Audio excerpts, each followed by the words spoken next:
My name is Cora Sterling. I am 27 years old. For 2,555 days, I have lived as a ghost in my own genealogy. I inhabit a world of my own construction now, in a sun-drenched apartment in Cambridge where the air is thick with the scent of lavender and the spines of books I bought with my own labor.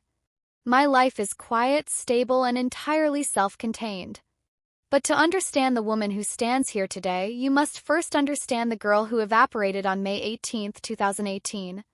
To understand the silence, you must first understand the noise that preceded it. I grew up at 47 Maple Street in Newton, Massachusetts. From the sidewalk, it was the physical embodiment of the American dream. It was a sprawling white colonial with shutters the color of a funeral suit and a lawn so perfectly manicured it felt like a personal insult to the chaotic nature of the world. My father, Julian, was a forensic accountant, a man who viewed the human experience through the lens of a balance sheet. To him, life was a series of assets and liabilities. My mother, Lydia, was an elementary school principal who believed that if a problem wasn't visible from the street, it simply did not exist. In our house, perception was the only truth, and performance was the only language we were taught to speak. Then there was the hierarchy of the children.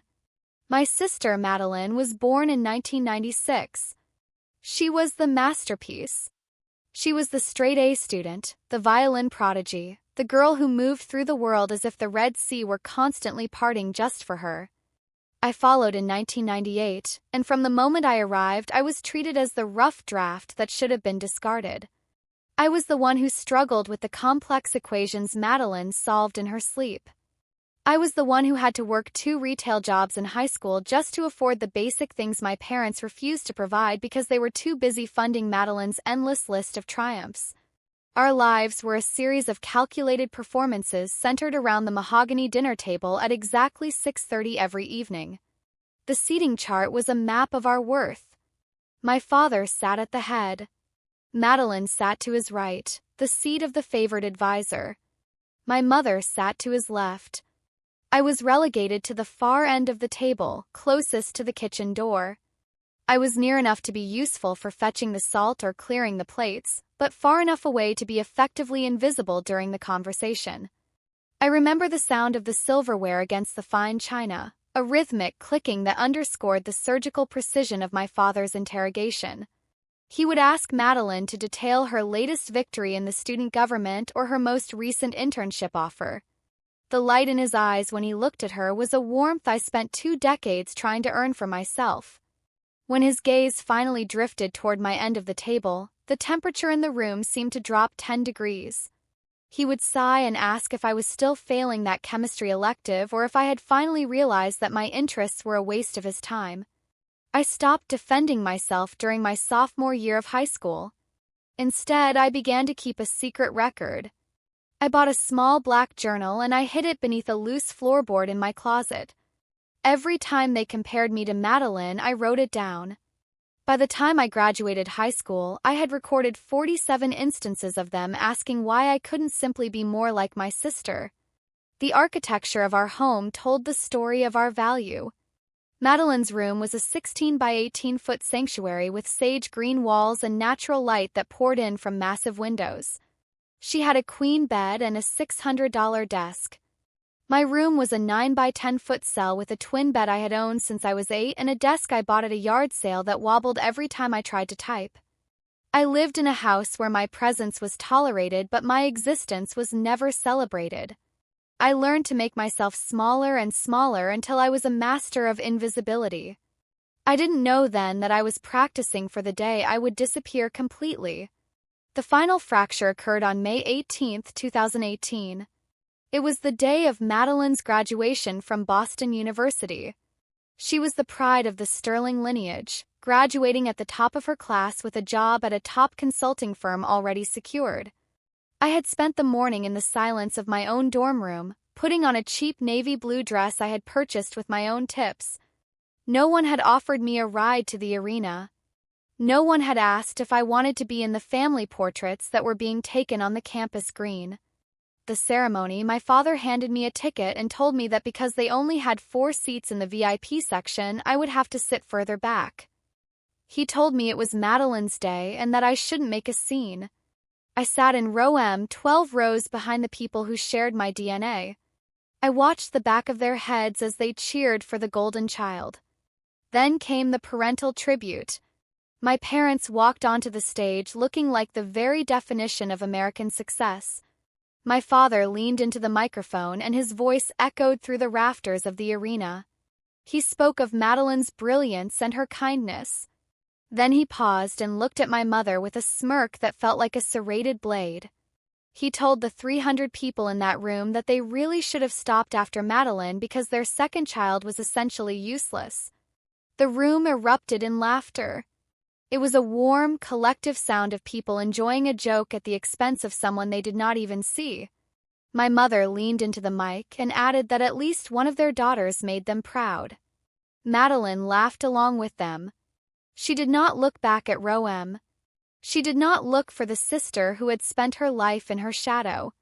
I stood up and walked out of that building into the blinding May sunlight. I walked until the sound of the applause was a distant hum, and I did not stop until I had erased them from my reality. I blocked their numbers and their emails, and I spent the next 7 years building a fortress of a life that they were never invited to see. I worked as an RA to get free housing. I worked at Starbucks at dawn and in a research lab at night. I lived on ramen and calculated my expenses to the penny. I graduated alone in a virtual ceremony during the pandemic, and I didn't send them a single notification. I became a senior clinical research coordinator at a prestigious hospital.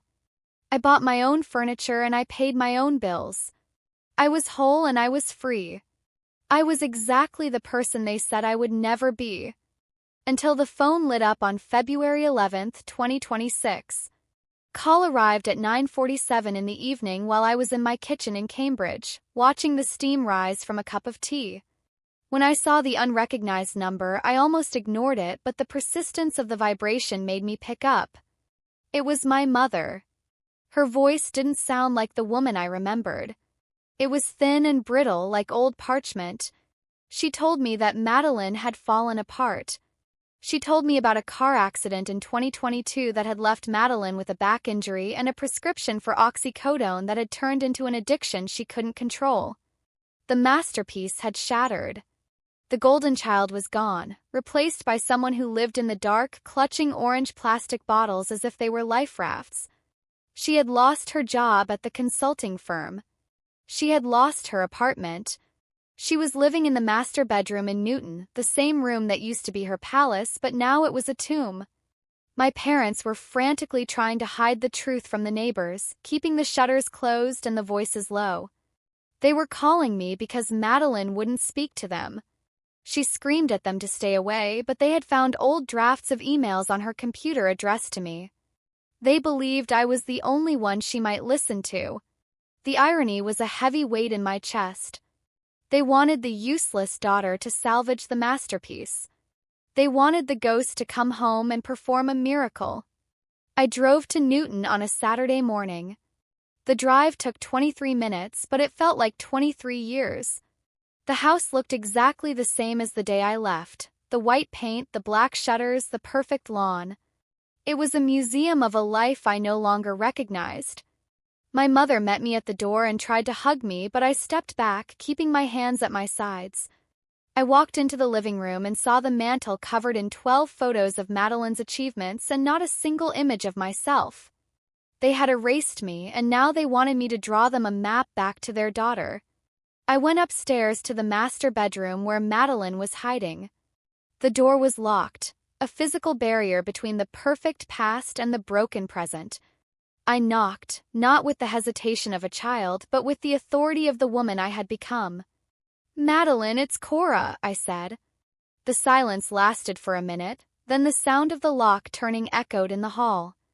When the door opened, the smell hit me first, stale air, unwashed clothes, and the faint metallic scent of despair. Madeline stood there, and for a moment I didn't recognize her. She was thin, her skin the color of ash, and her eyes were filled with a shame so deep it was painful to look at. This was the girl who never had a hair out of place, and now she was a shell. We sat on the floor together in the dark.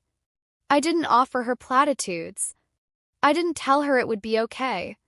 I just sat there. She told me that being the favorite had been a cage of constant pressure. She told me that every A had to be an A+, every success had to be bigger than the last, and that the pills were the only thing that made the voices of our parents stop. She told me she had been jealous of me, jealous of the fact that I was allowed to fail because no one expected anything from me anyway. Then she showed me the emails. For 2 years, she had been trying to reach me. She had been begging for help, but my parents had changed my contact information in her phone to a fake address. They had told her I hated her and never wanted to speak to her again. They had sabotaged our relationship to maintain control of her even while she was drowning. They would rather see her die in that room than have her rely on the daughter they had discarded.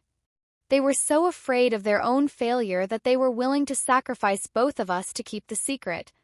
I went downstairs and I confronted them in the living room. I didn't raise my voice, but the weight of my words made the air in the room feel heavy. I told them that their need for control had destroyed both of their children. I told them that they were going to pay for the best residential treatment facility in the state, but that they were going to stay out of the way. I told them they were no longer allowed to manage Madeline's life or mine. My mother cried and my father tried to bluster about his rights as a parent, but they had no power left. They were just two old people standing in a house full of photos of a girl who didn't exist anymore. I was the only one in the room with a pulse. I drove Madeline to a clinic in the Berkshires. We spent the 2-hour drive talking about the things we had never been allowed to say in the house on Maple Street. She apologized for the graduation. She apologized for the laughter. She apologized for her cowardice. I told her that we were both victims of the same rigid system, and that the only way out was to leave the sterling legacy behind. It has been a year since that day. Madeline is sober and she is living in a small apartment in Springfield, working at a bookstore and studying psychology. She is not a masterpiece anymore, but she is a person. I still live in Cambridge and I still do not talk to my parents beyond the logistics of the medical bills. People ask me if I feel guilty for the silence, and I tell them that silence is sometimes the only way to hear your own heartbeat. I saved my sister because she was a human being in pain, but I did not do it for the people who called me useless at a microphone in 2018.